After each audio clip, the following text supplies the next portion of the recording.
minus 1 minute. Look at it in this way and kind of reframe it, or just adjust their perspective just a little bit, and then all of a sudden they see it.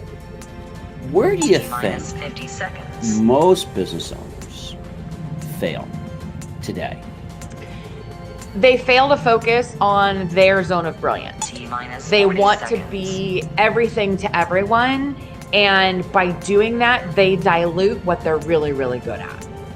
So that, I'll use an auto mechanic as an example, right? An auto mechanic who loves to work on cars, who's also trying to market the business, do the books, run the office, etc. If they just focus on working on cars, they'll do that much better, and then surround themselves and find people to do those other aspects of their business.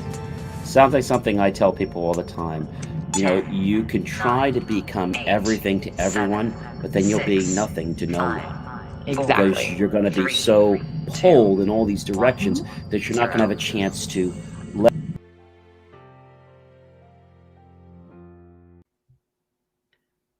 Well, hey everybody, and welcome once again to the J Moore Tech Talk Show. It is wonderful to be here on fantastic, fabulous Friday. Hello there, Marcus. How are you doing this evening? I'm doing good, John. It's wonderful to be with you. It is great to be with you as well. So we have a great guest coming up a little bit later who you're going to enjoy. But first, I think I want to talk about something that's important, which is keyboards. I mean, have you ever had to pick a keyboard at home, Marcus? Like, do you ever spend time, or do you just like grab whatever's on sale? You know, I'm guilty of being the guy that just grab whatever's on sale, then feel disappointed afterwards. So how do we choose, John? That's the big question. Well, I think it comes down to a couple things, Marcus. The first thing is the price tag, but that's not the only thing. But that does decide what kind of features you get in a keyboard. Right. So do you want a mechanical keyboard like the old IBMs? Do you want something with a tactile feeling? If you can't have that click, click, click, I think that clicking feeling is annoying. But I do like something that has some dexterity and texture when you're touching the keys. So it's not like you're just touching an A and suddenly the whole row goes down. Mm. You know, so I think that's important. I like a keyboard that's lit up. Yeah. You pay a few more dollars for that. And you can even get the wireless keyboards that are lit up. You can get keyboards now that are very small. You're going to pay a little under $200 for those, like the little mini keyboards. Yeah. Apple has an Apple Magic keyboard. Logitech makes a Bluetooth keyboard as well. You know, and these keyboards don't just get used for your computer. Because they're Bluetooth, you can use them with your phone, iPhone, your Android, or another type of device. Maybe it's, for example, maybe it's a copy machine. And some of the machines that are Bluetooth, you can actually link it to talk to like your Xerox or something like that. So that's another use of keyboards. But, you know, there's another thing, Marcus, and that is how the keyboard feels. Do you want a keyboard that's natural? Do you want it to have that ergonomic feel? Do you want that nonsense where the keys are split? You know, so it's kind of like, you know, like your like two hands are kind of like almost kind of like two cups turn to, let's say, the far one to the right and one to the left. You know, do you want something like that? Do you want a keyboard that has different colors that change? I mean, you can go crazy with keyboards, but I think when it comes down to it, I tend to like Logitech. That's my preference. I know some people like Microsoft. I think the reason I like them is because with a Logitech wireless keyboard, they provide these free utilities that have just worked for years. You get the Logitech set point utility that you could download for free. And it keeps track of things like your caps lock key, your num lock key. And that software also lets you control the buttons and the functionality of your mouse without having to go into the Windows settings. It lets you manage it right in the program. So I like that. They also have the ability to remap your keys at the top, so you can have your function keys mapped to things very easily without having to program anything crazy. So I like that. They tend to just work. But what I also like about the USB keyboard by Logitech is those keyboards are neat because you can program in that universal receiver, that little dongle, you can program other devices to work in it. And you can literally download the Logitech pairing program. And so if you get another keyboard, for example, or another mouse, maybe you've had a Logitech keyboard and it's a universal receiver, you can actually go into the software and clear out the other pieces and literally just turn on the device and it will pair. How cool is that? Hey, that's awesome. I actually like the way that sounds. I mean, one thing about that Logitech too is that the battery, is pretty irreplaceable, about up to 2 years. So it's pretty cool that you brought that up. So I might be checking out those a little bit more. And they have some nice options where you can actually be able to, you could turn off the on and off switch. If you turn that switch off, you'll even get more time out of the keyboard. That's nice. And they have a little light on some of them so you can actually see. Plus, if you do get the keyboard with the light in it, it is going to use a little more battery power. Not a lot, but it will use some. So if you do need that, you could turn that on or off, at your leisure when you need it. So the software is called the Logitech Unifying software. You can get it on Logitech's website. You can get it on a lot of places like cnet.com. And so the Logitech Unifying software actually allows you to really hassle-free pair up multiple USB devices with one receiver. Nice. It's a really cool device, but the nice thing about it is that you can just wipe out what's on the receiver and give it to someone else, and it can be used with someone else. So if you get a keyboard and you pay the extra few bucks and you get the keyboard and the mouse together, it's already paired. This is only if you're a tech person or you've had other keyboards, you don't want to use them and you want to use that receiver, then you're able to use it and pair it.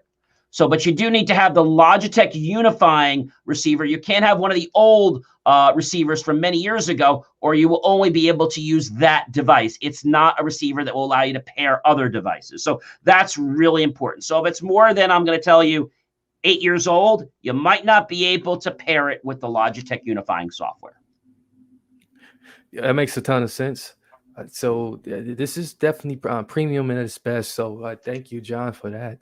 It is my pleasure. And I think you're going to find that when you do decide to get, a keyboard, you have options like, turning your sound on and off, being able to raise it a touch or lower it. You even have options on there to control your rewind and fast forward and your play buttons of your music. So I think that's nice. And what I like on their keyboards is they also have a little button at the right where you can press it to bring up your favorites or your bookmarks if you're in Firefox. And you can also hit a button to pull up your keyboard. I think that is just really neat. And of course, let's not forget about the fact that you have your Windows key and you have your function key. So you can do common things like, lock your PC. You can even do a function F11, which will actually do a power off of your PC. And you even have a battery indicator, function F12, which will do a battery check. So some really neat stuff. But if you do get a solar keyboard, those are great too. But I want to just tell you one thing. We've had a lot of clients that complain about their solar keyboards, and it's because they don't have them under direct light. They don't need light from outdoors, but they do need light from a reliable source, such as your office lighting, whether that's a bulb or it's outdoor lighting. So I tell people if they're having a problem, just take the keyboard and put it under your kitchen table light for a few hours, and it'll be fine.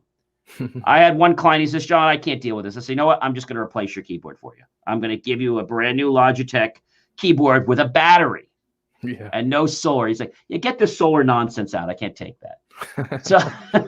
So, different strokes for different folks, but you also have to download the solar app. And the solar app actually tells you how strong your battery is. How neat is that? That is neat.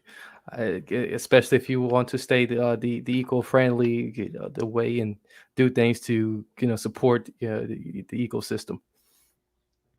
Yes. So in other news, now that we'll jump off of the keyboard and talk about something keyboards are used to do, which is to surf places like Facebook and other types of social media sites. I don't know if you know our friends over at Singapore. We haven't talked about them really. Well, they order Facebook, Twitter to correct false claims on a new COVID variant. Wow, it seems like Facebook and Twitter are becoming like the social media police nowadays. You know why? I think it's because they're starting to realize the ramifications. I'm not talking about false news like political false news. I'm talking about things that have to do with health-related matters. Because they open up this huge can of Pandora's worms. So they're feeling that they need to do something because you know what? It's causing them a financial impact. Yeah. And that's why they're making them do it. So Singapore has ordered Facebook, Twitter, and a local publisher to correct what it says is a false statement circulating that implies a new coronavirus variant originating in the city-state and risk spreading to India. I think this whole COVID thing has gotten blown out of hand, Marcus. Yeah, I really believe so too. And it's got to the point where there's so much information out there, and it's becoming very dangerous in terms of how it's being deployed. I think it became a political nightmare, if I may say so myself. And I believe that this could have been solved sooner if politics was not at the top of the crescendo list of many people. Yeah, you're finding a lot of those political juggernauts on there. Yeah, and I don't want to Yeah. mention names, but some of those people that, you know, are very high up there, especially some of the medical people, they're not all that, Marcus. No, they're not. And I've lost respect for so many of those people. It's not even funny. But the biggest thing I have to share with you before I go to our next topic and then introduce our next guest is I got my second shot this past Friday, which was the Pfizer, and very smooth. The first shot I had, by the way, went very well. I just was really tired at 8:30 at night, which was 12 hours between the shot and my rest time. So I got really, really tired. The second shot, I didn't get tired when I went home. But what happened was about 10, 11 o'clock, I get hot flashes for an hour. I turned the air conditioning on. I started to freeze and could not warm up. I went to bed, still very cold and shivering, but I did fall asleep eventually. The next morning I got up and I had an ever so light feather headache till about noon. I took an Advil and I was fine. But the thing I really want to bring up, Marcus, is not that. I want to bring up the part that when I got my first shot, somebody really didn't know what they were doing because I felt like it was a Mack truck that was giving me the shot. That's really, I think, the biggest challenge. So I think we just have to kind of, you know, be mindful of this because I had somebody that was an ambulance driver. And he said he had 35 years experience. I went back to the center the second time and I went to see a head RN that was a charge nurse. And I explained to her what happened. She says, you know, John, you're not the first person to say this. She says, we've been getting a lot of complaints. She says, I'm not supposed to do this, but I'll give you the shot. She did. And she's about to touch my arm. And she said, I'm just putting the Band-Aid on. I said, you're done? She's like, I'm all done. So that tells me something, Marcus. That tells me that people don't know what they're doing. Yeah. And they're letting those people get involved. They want us as first responders to give this shot. I mean, this just shows you the inadequacies that we have. Yeah. It's all an attempt to just make themselves look good, and it's not working at all because it's becoming a total disaster, and it's really scaring off a lot of people who would elsewise support the whole efforts to get this thing, you know, in the right direction. Exactly. So I think you got to make sure that if you get the shot, ladies and gentlemen, that you do get it from a qualified RN nurse. You don't want somebody that's just kind of, you know, playing substitute to help vaccine the masses. Exactly. Our next guest, Ms. Krista Botsford Crotty. She helps professionals and organizations break the cycle of what she calls flop. That's frustration, lack, overwhelm, and procrastination. Ms. Crotty is obviously in the field of business consulting. And so what she does is she helps business owners and sales professionals and entrepreneurs of the like with not only sales training, but strategies to help them and their groups and also those one-on-one environments. So she serves small businesses. She helps trade associations, schools, universities, sales directors and managers But what we're going to learn from her is, what she's done with her business and how has COVID actually impacted her and her business. Please help me welcome tonight to the J Moore Tech Talk Show, Ms. Krista Botsford Crotty.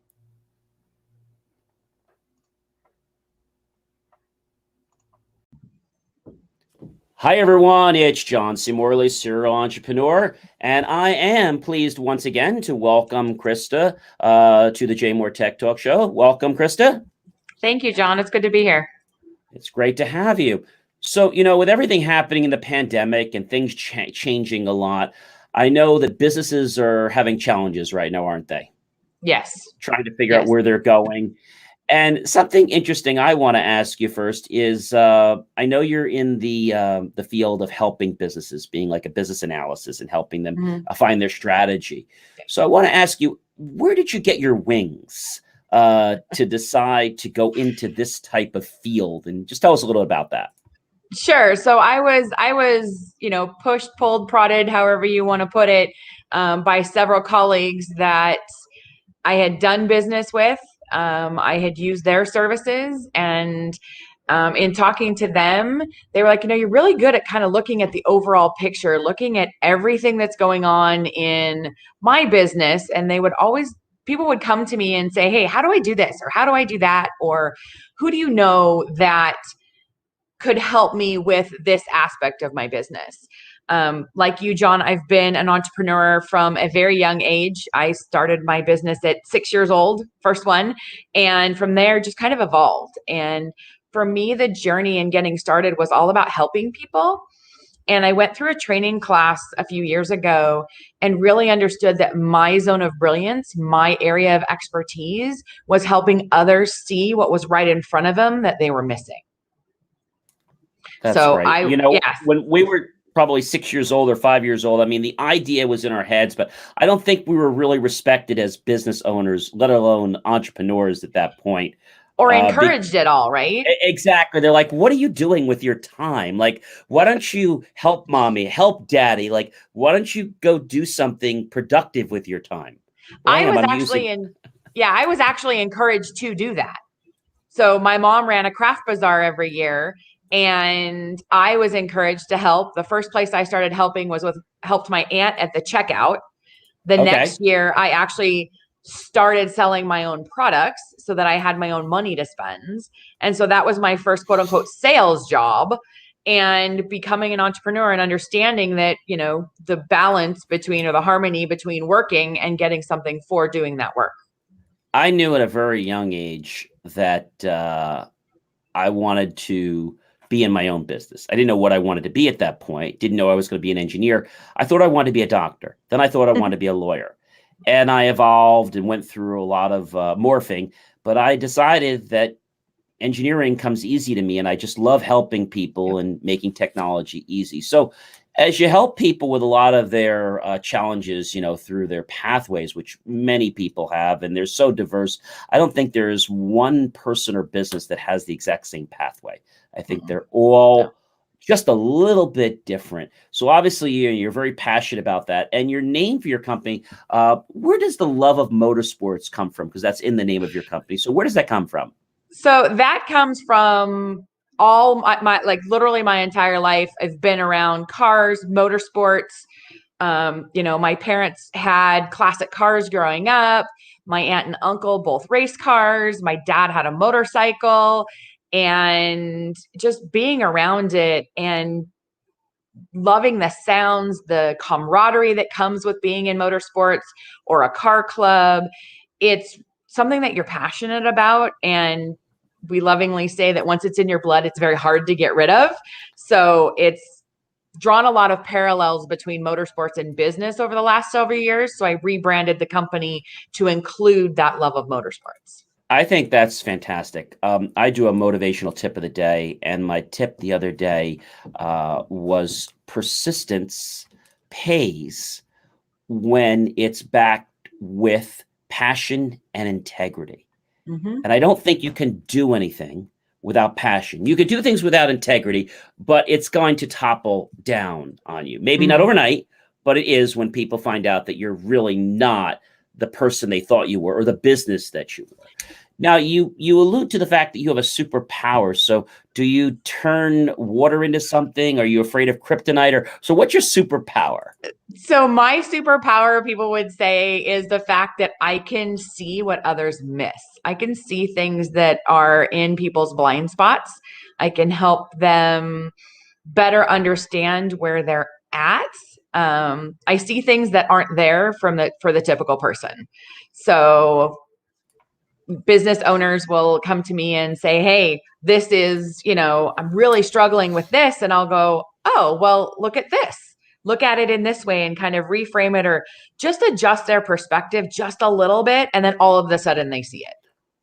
Where do you think most business owners fail today? They fail to focus on their zone of brilliance. They want to be everything to everyone. And by doing that, they dilute what they're really, really good at. So that I'll use an auto mechanic as an example, right? An auto mechanic who loves to work on cars, who's also trying to market the business, do the books, run the office, etc. If they just focus on working on cars, they'll do that much better and then surround themselves and find people to do those other aspects of their business. Sounds like something I tell people all the time. You can try to become everything to everyone, but then you'll be nothing to no one. Exactly. Because you're going to be so pulled in all these directions that you're not going to have a chance to let that genius or that brilliance gel and grow into something, that seed that, nature has designed for us. So when you think about businesses today, would you say that there is any specific industry that has more of a challenge than another industry? Personally, I say no. It's more about how you look at things and how you evolve and how you adapt. There's a great quote by Charles Darwin that said, it's not the strongest, it's not the smartest that survive, it's the most willing to adapt and those that are the most adaptable to change. And for me, and what I've seen over the past year, 2 years, really the last 18 months, has been those businesses that are able to look at things, hear things, and adapt to what they're seeing and hearing really have the ability to move forward. It's really about something that our own military and the Army does, and that's being a chameleon, where they have you dress up in these clothes and it's so that they can blend into the environment as if they were already there. So I think that's a real interesting gift. But, when you talk about businesses today, a lot of people are not very willing to change, are they? No, nobody likes change, unless it's maybe out of muddy clothes or dirty clothes into something clean. Change is uncomfortable. Change, can be a struggle. And when you're able to surround yourself with people that support you, regardless of what the changes are, that's awesome. It's, if you want to stay the same, great. But a seed, when you plant it, doesn't grow unless there is dirt surrounding it and there are struggles that it goes through to break through that crust of the seed, to break through the top of the ground, to look for the water that it needs. It's uncomfortable. And if you're able to take that and move that forward and be okay with being uncomfortable, you'll grow that much faster. We got to push that envelope a little bit further every day. And I think people that get up and decide that they want to live a routine, even though routines are not bad, if they want to live a routine and not push themselves to be just a little bit better. I'm not talking, gigantically bigger. I'm just talking a little bit better. And if you could just do that every day, you're going to grow. Would you say that the businesses that you've dealt with today, and let's say back when you started your company many years ago, has things changed in what the business owners are doing wrong or what they're doing right? No, it's very similar struggles. It's a lot of times it's just on different levels, different intensities.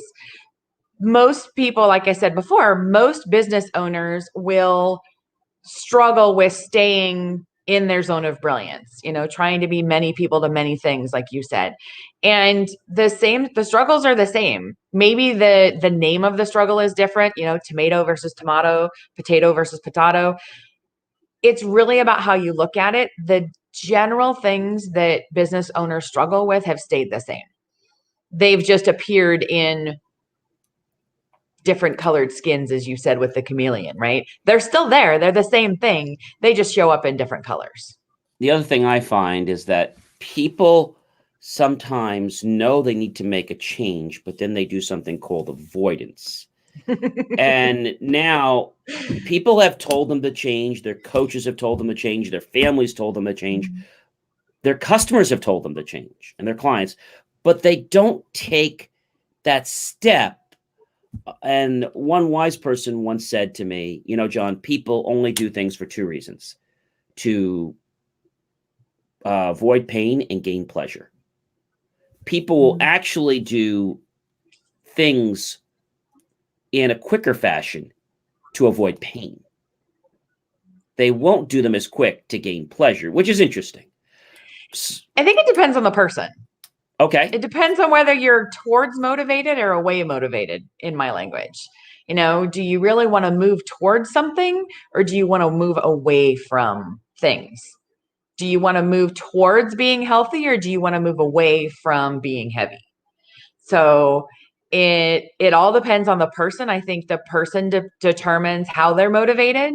And if you have the right coach, if you have the right people, if you have the right accountability group in place, you actually can learn from each other which way you're motivated, and learn how to motivate yourself, how to have others help you and motivate you in moving forward and grabbing that change and running with it. How about now, Krista, with COVID still being around us, has that changed the way your business operates or how your clients operate? So for me personally, in my business, not a lot has changed. One major thing that has changed is the ability to do things like market my business in person. I did a lot of word of mouth, networking, marketing, you know, being in front of people to grow my personal business.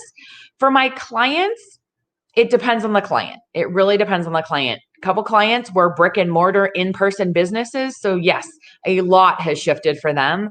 And they've added new income streams of doing things online, doing things virtually, that they now have multiple streams of income because they were pushed in this direction. I have a couple clients who were pushed kicking and screaming into moving into the digital world, moving into the online environment. And now, you know, coming up on a year later, they love it. They're not going back to being in person. So it depends on the business, and it depends on the person. Has it changed the way we do business? Absolutely. Has, you know, technology in corporate America and a lot of larger business woken up to the fact that they might be able to do less with more, or more with less? Absolutely. I know for many years we were doing virtual conferences and a lot of our clients didn't want it, but we were doing this before. Now it's like everybody's embraced this because they have to, as they're not able to get out and meet people. Pretty soon they will be able to. I don't think our world is going to go back the way it was, but I also don't think it's going to stay the way it is now.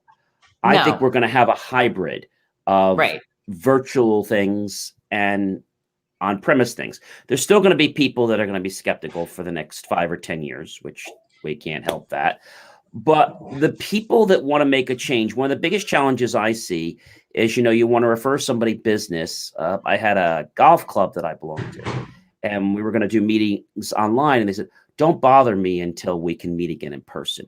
It's like they've already adapted that personality to not be open to change. And I think that's the biggest thing as entrepreneurs, serial entrepreneurs, business owners, that we have to not only be available to want to change, but we've got to be open to the outcome. And I tell people we have to be detached from the outcome. Everything's going to happen in perfect timing. Absolutely. Yes. And it's, you know, it's those that adapt and shift and change that get to that, whatever they have determined, that level of success that they want. Those people will move and shift and switch that much faster. Those people who are going to, you know, are sitting back saying, call me when it's over. I don't want to do anything until we're, you know, back in person. Well, one of the biggest things that I have seen companies do over the past year is those companies that have done that, now that things are starting to open back up, they are struggling. They are scrambling to get back in front of those same people who they were in front of in person before. They've neglected marketing to those people. And now they're 3 to 6 months out from getting back in front of those people on a consistent basis, because other companies stuck around, they stuck it out, they adapted and they changed. And they're front of mind versus the company that was like, nope, call me when it's over. That's really the nugget here, is that you got to be ready to change and open to Mhm. change. And as we wrap up, because we're just about out of time, is as people progress into, the changes of COVID, and I call it the new norm, quote unquote, I think we're going to have to embrace some new business principles Mhm. and some new trusts. But I think the real thing, besides being open to change, is having a respect and a responsibility about how we're connecting with people. There's so many people out there that are just trying to connect for a push.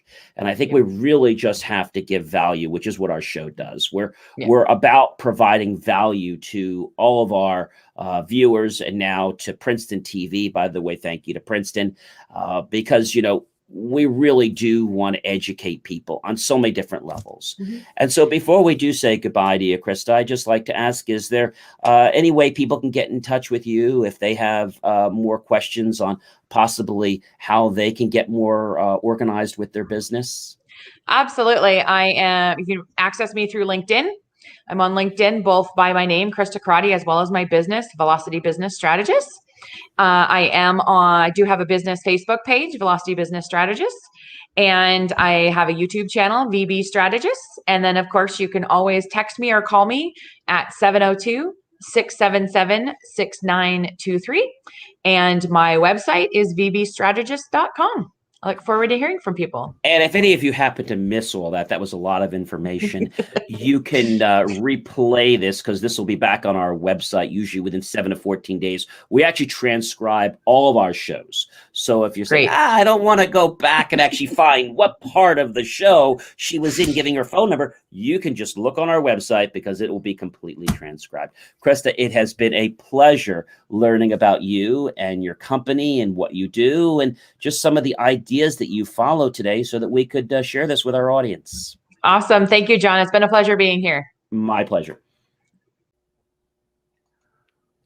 Well, I guess organization is something that a lot of people need to learn. And I definitely want to take the opportunity to, go ahead and thank Ms. Krista Botsford Crotty for joining us on the show. Well, what did you think of some of the things she had to share with us, Marcus? Yeah, I think she's given a lot of people confidence out there. She, as she's mentioned, she's been doing it before COVID, and she just kept doing what she was doing. So I think it's impressive. I do too. So definitely a great thing, and we encourage you to reach out to her if you have more questions and you want to get organized. But we don't ever talk about Mark Cuban. I mean, I know he pops up on a lot of shows, but we never talk about him. He just he just doesn't come into my window, I should say. But he came into my window today. Yeah. Mark Cuban, and as you know him, he's a pretty discriminate investor. He bet $250,000 on Grind, a company that makes basketball shooting machines. So this equipment was created by a 26-year-old named Thomas Fields, who also appeared on the May 7 episode, of course you probably knew, of Shark Tank. Mm-hmm. And so this person, who Mark Cuban, owns the Dallas Mavericks, if you didn't know already. And I'm sure Barbara Corcoran, who contributed to this as well. So she combined with Mark for the $250,000 for 20%, 25% of the company, which makes basketball shooting machines. So, whenever Mark wants to get into something, it's like Barbara always wants to get in there. Yeah. And if Barbara's in there and she's really on board, then Mark wants to get in there. And, Mr. Wonderful, we know Mr. Wonderful all the time, the other gentleman, he kind of like, it has to be his way or nothing. He's not willing to negotiate. Exactly. And he has so many parameters that you wonder why you'd even want to try to approach him. So this is a very interesting machine, and it's become very popular in pro basketball. But he said it was very interesting, and I quote, he just said to trust the process. He got money from the investors, including Mark Cuban, to expand his company. And it's very interesting because this is a 26-year-old Houston native that was able to get this $250,000 combined. And so, my question is, who's going to buy something like this? Yeah. It just really doesn't seem, like something that like the average individual will buy. And then we know that with COVID, and the lockdown, it took out large gatherings and the ability for gyms to get together to even have something like this in their gym. So I think what he's going after, because the name on this is a little bit wrong, just to tell you guys what this is. So it is portable, and it's a device that you can put around your net. So what happens is if you're playing basketball, okay, it takes the ball and it basically returns it to you like a net back to you. So you don't have to worry if you shoot it out of the range, it's going to catch it. Because a lot of times when you're playing basketball yourself, if you hit too far, you shoot over, and you're not a pro, which a lot of us are not, you have to go chasing the basketball instead of trying to play hoops. yeah. So this costs, well, I'm going to ask you, what do you think this costs? I would say like well over 2,000, maybe $3,000. All right, so you must have talked to him before. It's only $339 a month, and it's $16.95 plus tax. Oh. Still pretty, expensive for the average American to have in their backyard to play with. But it's portable, Marcus. It's portable. Yeah. And so I think it's an interesting idea. My question is, does it really do what it says it's supposed to do? Yeah. I think what he's doing is trying to give people some hope. And they say batteries are not included. So I'm guessing batteries are needed with this. Because what it does is it catches the ball and it returns it to you. Like in a mechanical mechanism, which has some type of probably servo motors in it. Yeah. My personal opinion is I wouldn't spend that kind of money on a basketball retrieving equipment. That's my opinion. Yeah, that's my opinion too. I'd rather just get the workout. Yeah, get the workout. Every time I played basketball, my dad was very good at basketball. You throw the ball at the hoop and you shoot. And if you miss, you go get the ball. Right. That motivates you to shoot better, right? Exactly. I have to classify this, Marcus, and maybe I'm wrong. I'm going to classify this as a capital F, as a fad. This is not something that's going to be on everybody's list to use every single day. It's not like weights. No, it doesn't seem like a Christmas stocking stuffer. So. Oh, it might be a Christmas stocking stuffer. It might get returned. And it also might be that thing that you pull out of the closet just to say, oh, yeah, I got it and I love it. And then you never play with it again. We've all had toys and dolls and things like that. You get them or the robots, and you play with them and then you put it back, or the remote control car, and you want the bigger one, or you want a different color or whatever, or you want one that talks, and you don't play with it for whatever reason. Maybe you have carpet in your room and you can't run. There's lots of excuses, right? We can make. Yeah. So I got one more topic for our show tonight. Okay. And that is, I am so disappointed at the way Colonial Pipeline responded and paid that ransom payment. I mean, shame on them. Mm-hmm.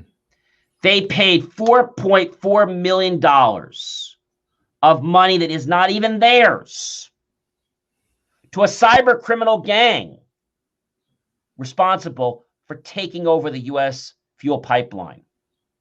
Now, remember, they didn't break the pipeline, Marcus. All they Right. did was they turned some servo motors so that the fuel would be diverted or stopped. Mm-hmm. It was all by a cyber attack. Yeah. I say shame on the company. I mean, I think I've always told you this before, and you're going to hear from me a million more times, is that it's not a question of if you're going to get attacked, it's when. And do you have the protections in place to be able to combat that? I think that's what it comes down to, Marcus. Yeah, you right up on the line here when we're talking about controversy, for sure, the controversial decision. But in terms of, like, you're highly expert in this area here, and you gave us this warning before about, like, just the need to be prepared for when an attack might happen, and here we are with something like this, something as as important as this, coming over to attack, and then the only thing they can do is pay out for it. Exactly. And, Marcus, I think our world is never going to learn. But, if we keep paying, that's sending a message that we're going to do that. So I got a problem with it. So first of all, they should have had backup of their data. Shame on them. Yeah. That's the first thing. But I can go into an hour or more plethora of that, of why and what they should have done. But that doesn't help us today. I hope that Colonial Pipeline has learned their lesson. I hope. We have an amazing guest next week. Ms. Sarah Harbison. Now, if you've had a student, we're going to have a student that is going into college, I want to tell you one thing. Don't write their essay. She writes a book, the student's soundbite. And I have to tell you that you have to make sure that the soundbite that you write in that essay matches the soundbite that you speak when you visit them. Too many parents want to write their soundbite for their kid and then enact them to what they want them to be, but not what they truly are. So now when they get to an interview, they get stuck. Or worse, the person from the admissions or the dean's department doesn't even call them back because they know it's all garbage. They know they didn't write that. Mm-hmm. They didn't use those words. That's their parents. So parents, you need to get out of your kid's life and let them get into college on their own. You can guide them, but don't do the work for them. And please don't do their homework in high school, and don't do their homework in college, because if you do it in high school, you're not going to be able to help them in college. And if you do it in college, which I hope you can't, are you going to be there doing it for them in their job? Right? Right. Well, we have a great guest. So definitely tune in next week. And if you have an idea, ladies and gentlemen, for a show, whether it's a guest to appear, whether you'd like to appear, whether you have a product that you'd like us to unbox, reach out to jmor.com, click on the reach out button at the far right-hand side. Let us know what it is. Remember that if you do decide to have a product sent to us, you're going to have to donate it. It's going to become our property. You can't tell us what to say.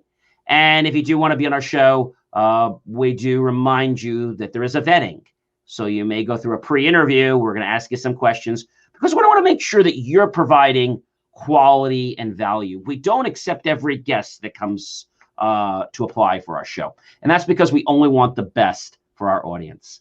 Well, Marcus, it is that time, unfortunately, to say goodbye, but not for long, just for a few days. So I invite all of you to have a very happy, a very healthy, a very wonderful, and a very safe weekend. Get out there, go take a breath of fresh air, enjoy, go with your family, with your friends, walk around, whether you have your mask on, whether you're not, if you're socially distant. Get out and enjoy life. There's so much beauty out there. Get outside. You know, if you have to bring technology, that's fine. But don't be bringing something you're going to be like watching glued to your face. You know, you want to put a little music on while you're walking or jogging or whatever, that's fine. And we will see you next Friday at 5:30 p.m. Eastern Time. It's always a pleasure to be here. We are the Jay Moore Tech Talk Show, and we bring you news about technology, controversies, and things you need to know before you buy stuff, and things you better know before you're going to get in real trouble. Well, Marcus, we got to say goodbye. Goodbye, everyone. Have yourself a great rest of your weekend.